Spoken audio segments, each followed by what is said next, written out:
Chief. What are some words you had to say about, when you first found out that you're going to be chief and how your life is going to change? Well, these pictures came about, when you become chief, people want to photograph you. The newspaper want to photograph you, and other people want to come in and photograph you. So I had a flag in my office. That's where these pictures were taken on. And in separate days, people would come in and photograph me. The one on the right side, that was taken by the Imperial County Ivy Press. And the other one, I don't know who took it, but people would take pictures and then send them to me.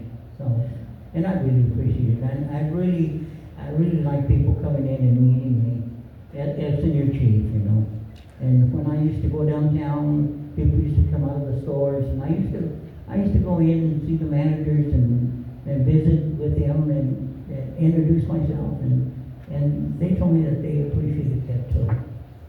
And it was okay. I had some good times.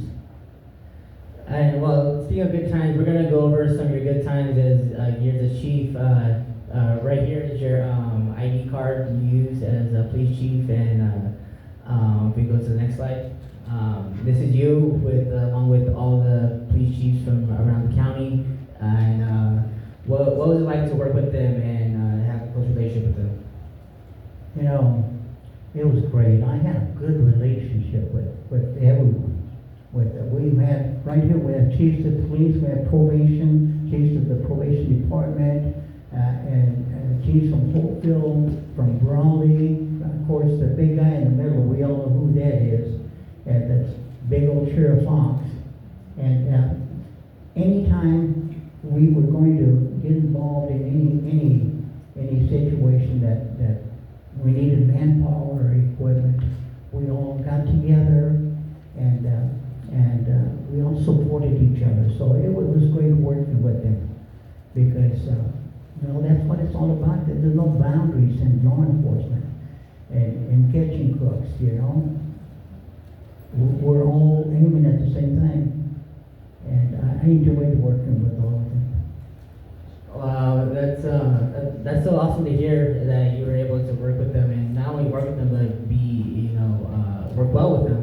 And so after this, we're gonna move on to the next slide. And this is you with your squad with Marksman Championship you guys won in the mid '80s. What can you say about this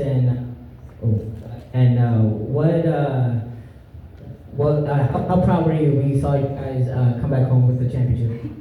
Well, I'm pretty proud. I had everybody at the range. I'd say about every 6 months they had to qualify, and they had to keep sharp. And most of them were sharpshooters. And we had at times we had competition matches like that, and I was really proud to have these 5 individuals from the department here that won trophies in their respective fields. Okay, there I am dressed in black, and then I have the mayor, David Dillon, who came out with me, and he assisted me in making the presentations to these 5 fine officers who won those awards. They were great. And what can you tell about this picture with you with your co-worker Clifford Thomas? This is Clifford Thomas. I remember him well. He was there. He's the oldest officer on the police department during my time. I remember very well that when I first joined the force, he came to me and he said, "Look, Ralph, if you need anything, let me know. I'll help you." And he did. But there were other officers, many officers, that provided assistance to me, and I needed it. Obviously, I was new, and I was going to the academy and working, but I needed help. And Clifford Thomas was the best tutor I ever had.